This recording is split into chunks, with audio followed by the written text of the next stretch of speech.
Hello, എല്ലാവർക്കും മിനിസ് കിച്ചണിലേക്ക് സ്വാഗതം. നമുക്കിന്നൊരു വറുത്തരച്ച് ചമ്മന്തി ഉണ്ടാക്കാം. അതിനു വേണ്ടി ഞാനൊരു ഉണക്ക തേങ്ങയുടെ പകുതി ഒരു മുറിയാണ് അതിൻ്റെ ചെറുതാക്കി ഇതുപോലെ കഷ്ണമാക്കി എടുത്തിട്ടുണ്ട്. അതിൻ്റെ കൂടെ നമുക്ക് പിരിയൻ മുളക് 4 എണ്ണം, ചെറിയ ഉള്ളി 5, ഒരു ചെറിയ കഷ്ണം പുളി, 2 തണ്ട് കറിവേപ്പില. ഇനി നമുക്ക് ഇതൊരു കടായി വെച്ചിട്ട് അതിനകത്ത് 1 ടേബിൾ സ്പൂൺ വെളിച്ചെണ്ണ ഒഴിച്ച് വെളിച്ചെണ്ണ ഒന്ന് ചൂടായി കഴിയുമ്പോഴത്തേക്കും അതിനകത്ത് ഈ തേങ്ങ കൊത്തി അരിഞ്ഞത് അത് തേങ്ങാക്കൊത്ത് അതിനകത്ത് ഇടണം. എന്നിട്ട് അത് നന്നായിട്ട് വറുക്കണം. ഒരു ബ്രൗൺ കളറാകണം.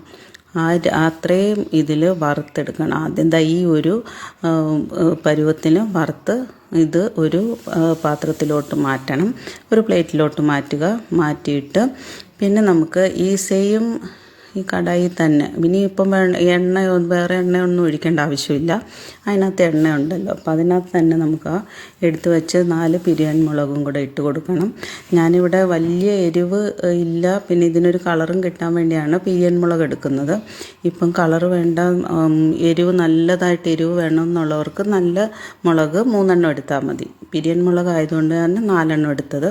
അത് ഇതുപോലെ വറുത്ത് ഒരുപാട് കറക്കണ്ട, ഇതുപോലെ വറുത്ത് എടുക്കുക.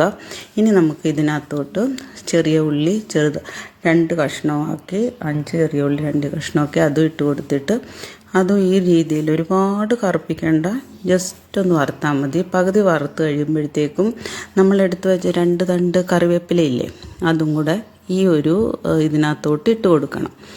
കറിവേപ്പിലയും കൂടെ കറിവേപ്പില ഇച്ചിരി കൂടുതൽ ഇട്ടാലും നല്ല ടേസ്റ്റാണ്. അപ്പോൾ കറിവേപ്പിലയും കൂടെ ഇട്ട് കൊടുത്തിട്ട് പിന്നെ ഒരുപാടൊന്നും വറക്കണ്ട, ഒരു ജസ്റ്റ് ഒന്ന് വാടിയാൽ മതി. ഇത് രണ്ടും ഒന്ന് വാടി കഴിയുമ്പോഴത്തേക്കും ഗ്യാസ് ഓഫ് ചെയ്തിട്ട് ഇത് സെയിം പ്ലേറ്റിലോട്ട്, ആ തേങ്ങാക്കൊത്ത് വറുത്ത് വെച്ചില്ലേ ആ സെയിം പ്ലേറ്റിലോട്ട് മാറ്റിയിട്ട് പിന്നെ നമുക്ക് ഇതിനകത്തോട്ട് ഇനി ഒരു ചെറിയ കഷ്ണം പുളിയും ഗ്യാസ് ഓഫ് ചെയ്തിട്ടാണ്, കടായിക്ക് നല്ല ചൂട് കാണും.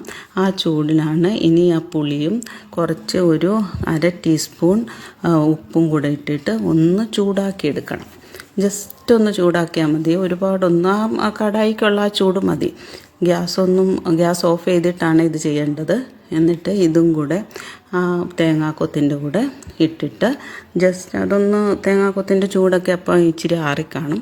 ഇനി നമുക്കിതെല്ലാം കൂടെ ഒരു മിക്സിയുടെ ജാറിലിട്ട് നന്നായിട്ട് അരച്ചെടുക്കണം. വെള്ളം ഒട്ടും ചേർക്കുന്നില്ല, നന്നായിട്ട് അരച്ചെടുക്കണം. നല്ലൊരു ചമ്മന്തിയാണ്. നമുക്ക് ദോശയുടെ കൂടെ, ചോറിൻ്റെ കൂടെയും എല്ലാം നമുക്ക് ഇത് ദോശ, ഇഡ്ഡലി 2 ദിവസം വയ്ക്കാനും എല്ലാം ഈ ചമ്മന്തി അടിപൊളിയാണ്. എല്ലാവരും ട്രൈ ചെയ്ത് നോക്കണം. നമുക്ക് യാത്രയ്ക്കൊക്കെ പോകുമ്പം ഉണ്ടാക്കി എടുത്തുകൊണ്ട് പോകാനും നല്ലൊരു ചമ്മന്തിയാണ്, ചീത്തയാകത്തില്ല. അപ്പം ഇതുപോലെ അരച്ച് എടുക്കണം. വെള്ളം ഒട്ടുമേ ചേർക്കാത്തതുകൊണ്ട് എത്ര ദിവസം വേണമെങ്കിലും ഇത് വെച്ച് നമുക്ക് ഉപയോഗിക്കാം. ഇനി ഞാൻ അരച്ചതൊരു പാത്രത്തിലോട്ട് മാറ്റുന്നുണ്ട്. അത് മാറ്റിയിട്ട് ഇനി കൈവച്ച് നമ്മൾ നന്നായിട്ടൊന്ന് കുഴച്ച് കൊടുക്കണം. എന്ന് വെച്ചാൽ ഒരു ഉണ്ട പരുവത്തിലാക്കണം. എന്നാൽ അപ്പോൾ എല്ലാം ഒന്നുകൂടെ അതിന് പിടിച്ച് നല്ല സൂപ്പറായിട്ടുള്ളൊരു ചമ്മന്തിയാണ്. എല്ലാവരും ട്രൈ ചെയ്ത് നോക്കുമെന്ന് വിശ്വസിക്കുന്നു. അപ്പോൾ ഞാനിടുന്ന വീഡിയോസ് ഇഷ്ടപ്പെട്ടെങ്കിൽ ലൈക്ക് ചെയ്ത്, ഷെയർ ചെയ്ത്, സബ്സ്ക്രൈബ് ചെയ്യണം. അപ്പം എല്ലാവർക്കും ഒരിക്കൽ കൂടി താങ്ക് യു. ഇനിയും എൻ്റെ വീഡിയോസ് കാണാൻ വേണ്ടി ബെല്ലൈക്കൺ എനേബിൾ ചെയ്യണം. അപ്പം ഇനി അടുത്ത വീഡിയോയിൽ കാണുന്നത് വരെ ബൈ, താങ്ക് യു.